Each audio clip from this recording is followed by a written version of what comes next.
LCB PI MP વાળાના માર્ગદર્શન હેઠળ staff Bharuch તાલુકા વિસ્તારમાં પેટ્રોલિંગ કરી રહ્યો હતો. તે દરમિયાન તેમને બાતમી મળી હતી કે સુકલતીટ ગામના બુટલેગર કાર્તિક કુમાર સુરેશ પટેલ દ્વારા ગામની સીમામાં આવેલા એક મિત્રના ખેતરના મકાન પાછળ મોટા પ્રમાણમાં વિદેશી દારૂ સંતાડવામાં આવ્યો છે અને તેમની સગવેગે કરવામાં આવી રહી છે. બાતમીના આધારે એલસીબી ટીમે તાત્કાલિક દરોડો પાડ્યો હતો. દરોડા દરમિયાન કાર્તિક પટેલ પ્લાસ્ટિકની થેલીમાં વિદેશી દારૂની સગવેગે કરતા રંગે હાથ ઝડપાઈ ગયો હતો. સ્થળ પરથી કુલ 1764 નંગ વિદેશી દારૂની બોટલો મળી આવી હતી, જેની અંદાજિત કિંમત 5.26 લાખ થાય છે. પોલીસે દારૂના જથ્થા ઉપરાંત આરોપી પાસેથી 2 મોબાઈલ ફોન પણ જપ્ત કર્યા હતા. આમ કુલ 6.86 લાખનો મુદ્દામાલ કબજે કરવામાં આવ્યો હતો.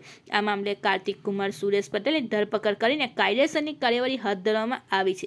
તપાસમાં સામે આવ્યું છે કે આ વિદેશી દારૂનો જથ્થો કોસંબા વિસ્તારમાં બુટલેગર જિગ્નેશ ઉર્ફે જીગો અવધૂત પટેલ દ્વારા પૂરો પાડવામાં આવ્યો હતો. પોલીસે જિગ્નેશને વોન્ટેડ જાહેર કર્યો છે અને તેની ધરપકડ માટે સઘન શોધખોળ શરૂ કરી છે.